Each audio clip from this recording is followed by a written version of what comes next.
Welcome to Democracy Now!, democracynow.org, the War and Peace Report. I'm Amy Goodman. Venezuela's opposition is calling on the United States and allied nations to consider using military force to topple the government of Venezuelan President Nicolas Maduro. This comes as U.S. Vice President Mike Pence heads to Bogota, Colombia today to discuss next steps with regional leaders and Venezuela's self-proclaimed president, the opposition leader Juan Guaido. The meeting comes after a dramatic weekend which saw the Venezuelan military blocking the delivery of so-called humanitarian aid from entering Venezuela at the Colombia and Brazilian borders. At least 4 people died after clashes broke out between forces loyal to Maduro and supporters of the opposition. The United Nations, the Red Cross, and other relief organizations have refused to work with the U.S. on delivering aid to Venezuela, which they say is politically motivated. Over the weekend, U.S. officials ramped up pressure on the Maduro government. On Sunday, Secretary of State Mike Pompeo said Maduro's days in office are numbered. Republican Senator Marco Rubio tweeted the violence on the border, quote, opened the door to various potential multilateral actions not on the table just 24 hours ago, unquote. Senator Rubio also tweeted images of Libyan dictator Muammar Gaddafi, including one of him after he was killed following the U.S. bombing campaign dragged bloody through the streets. We'll have more on the situation in Venezuela with Venezuela's Foreign Minister Jorge Ariaza after headlines. Meanwhile, in New York City, protesters took to the streets Saturday for a No War on Venezuela demonstration. The entire Puerto Rican nation was taken over by the United States, and now they want to do the same thing to Venezuela, to make Venezuela a colony of the United States, so that because they're not interested in the freedom of the Venezuelans or nothing. They want to get the natural resources of Venezuela, just like they are doing to Puerto Rico and to other countries in the world. On Friday, President Trump issued a rule barring abortion providers or groups that refer patients for abortions from federal funds known as Title X. Planned Parenthood be one of the main groups affected by the new gag rule. Title X covers non-abortion services like STD prevention, cancer screenings, and contraception, and provides over $280 million in funding for 4 million mostly low-income women every year. Dr. Lena Wen, the president of Planned Parenthood Federation of America, tweeted in response to the news, quote, the Trump-Pence administration knows what it's doing. In a country where racism and discrimination have caused rampant inequalities and disparities, an attack on Title X, a program for patients with low incomes, is an attack on poor women and people of color, she said. A number of states, including New York and California, have already announced plans to sue the Trump administration over the rule. President Trump is set to meet with North Korean leader Kim Jong-un in Vietnam this week for their second summit. In a direct contradiction of previous statements by the president, Secretary of State Mike Pompeo said Sunday North Korea still poses a nuclear threat.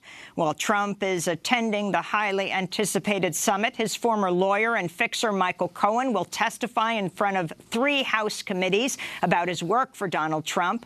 Also this week, the House is scheduled to hold hearings on the Trump administration's family separation policy. The House Oversight Committee will vote Tuesday on authorizing subpoenas for the departments responsible for implementing and overseeing the separation policy, which has separated thousands of children from their families. House Democrats are set to vote Tuesday on a resolution blocking President Trump's national emergency declaration to construct a U.S.-Mexico border wall. It's unclear, though, if such a measure would pass in the Republican-controlled Senate. Trump has vowed to veto the bill. Meanwhile, the Washington Post is reporting a bipartisan group of 58 former national security officials will publicly rebuke the president's national emergency declaration today. In Sudan, President Omar al-Bashir declared a 1-year countrywide state of emergency Friday after over 2 months of widespread anti-government protests calling for his resignation. He also dissolved central and state governments. Rights groups say more than 50 people have been killed by Sudanese security forces since the protests began. The government has also been accused of jailing hundreds of activists, opponents and critics of al-Bashir and of shutting down press outlets and barring foreign reporters from covering the uprising. Protests continued through the weekend, defying the president's order. In Nigeria, civil society groups reported nearly 40 people were killed across the country in election-related violence over the weekend. Nigerians headed to the polls Saturday, 1 week after elections were delayed due to logistical reasons.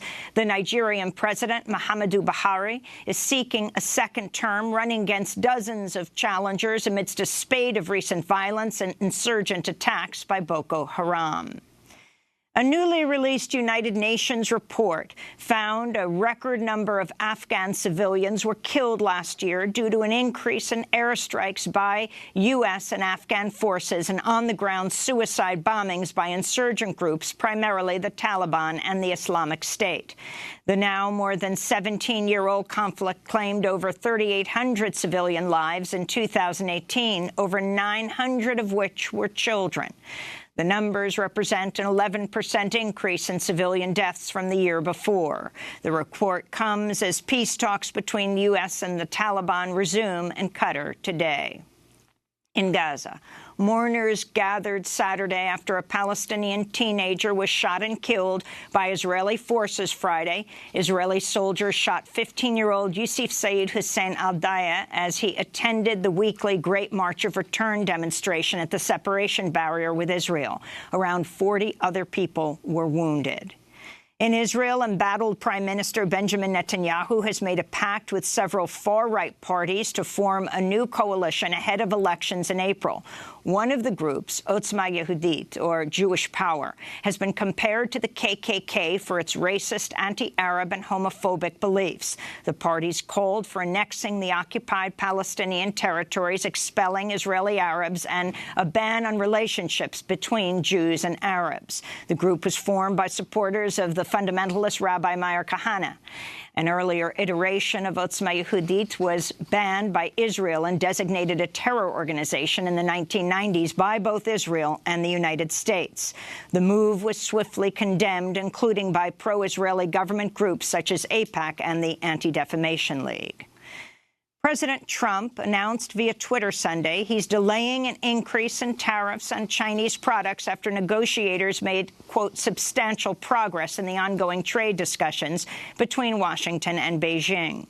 A trade truce between the two countries was initially set to expire March 1st and would have increased tariffs from 10 to 25% on $200 billion of Chinese goods. California Senator Dianne Feinstein is coming under fire after a video showing her interaction with a group of young climate activists, some as young as 7 years old, went viral over the weekend. In the video, Senator Feinstein dismisses the students' demands to take action on climate change, including supporting the Green New Deal, which was recently introduced as a resolution by New York Congressmember Alexandria Ocasio-Cortez and Massachusetts Senator Ed Markey. Scientists have said that we have 12 years to turn this around. Well, it's not going to get turned around in 10 years. What we can do, Senator, if this doesn't get turned around in 10 years, you're looking at the faces of the people who are going to be living with these consequences. The government is supposed to be for the people and by the people and all for the people. You know what's interesting about this group is I've been doing this for 30 years. I know what I'm doing. You come in here and you say it has to be my way or the highway. President Trump announced via Twitter Friday he'll nominate Kelly Knight Craft, the current U.S. ambassador to Canada, to be the new U.S. ambassador to the United Nations after Heather Nauert withdrew from consideration earlier this month. Craft's husband is the head of the coal company Alliance Resource Partners, and together the couple donated around $1.5 million to Republican campaigns in 2016, including over $270,000 to then-candidate Trump. They reportedly also are regulars at the Trump International Hotel in Washington, D.C. Kraft has previously denied climate change by declaring, quote, "There are sciences on both sides of the debate that are accurate," she said. R. Kelly is expected to appear in a Chicago court today after he was arrested and charged Friday with 10 counts of aggravated criminal sexual assault. The charges involve 4 women and girls, 3 of whom were under the age of 17 at the time of the alleged crimes. A judge set bail at $1 million, which R. Kelly has not yet been able to make, and forced the singer to surrender his passport. Lawyer Michael Avenatti, who says he's representing an R. Kelly whistleblower, says he gave prosecutors a tape showing the singer engaging in sexual acts with a 14-year-old girl. The arrest follows 2 decades of accusations against R. Kelly, who's never been criminally convicted. Last month, the explosive documentary Surviving R. Kelly thrust the case back into the spotlight. Activists have been calling for justice for Black girls and women preyed on by R. Kelly, and for the music industry to disassociate itself from the musician with the Mute R. Kelly campaign. To see our interviews on Surviving R. Kelly, go to democracynow.org. The billionaire owner of the New England Patriots, Robert Kraft, was charged Friday for soliciting sex as part of a sting operation investigating prosecution and sex trafficking at day spas in Florida. Hundreds of others have also been charged. Police officers say many of the women involved in the case came to the U.S. from China on temporary visas, and some reportedly had sex with 1,000 men a year. Prosecutors say they have video evidence of Kraft engaging in the criminal acts. Super Bowl Sunday is believed to be one of the biggest days of the year for sex trafficking. Massachusetts Senator and 2020 presidential hopeful Elizabeth Warren announced her campaign will not fundraise through donor calls or by holding dinners and other events with wealthy supporters. Warren previously announced she would reject any corporate PAC money for her campaign and challenge other Democratic Party candidates to do the same. Of the recent announcement, Senator Warren said, quote, "My presidential primary campaign will be run on the principle of equal access for anybody who joins it." In Hollywood, the 91st Academy Awards were held Sunday evening, celebrating a diverse range of awardees and a number of firsts, including director Spike Lee's first competitive Academy Award for Best Adapted Screenplay for his film BlacKkKlansman. The 2020 presidential election is around the corner. Let's all mobilize. Let's all be on the right side of history. Make the moral choice between love versus hate. Let's do the right thing, said Spike Lee when he received the award. Green Book won for Best Picture at the end of the evening, despite facing criticism for historical inaccuracies. Spike Lee, who reportedly attempted to walk out of the theater when Green Book was named the winner, BlacKkKlansman was up 2 for Best Film, said, quote, "I thought I was courtside at the Garden and the ref made a bad call."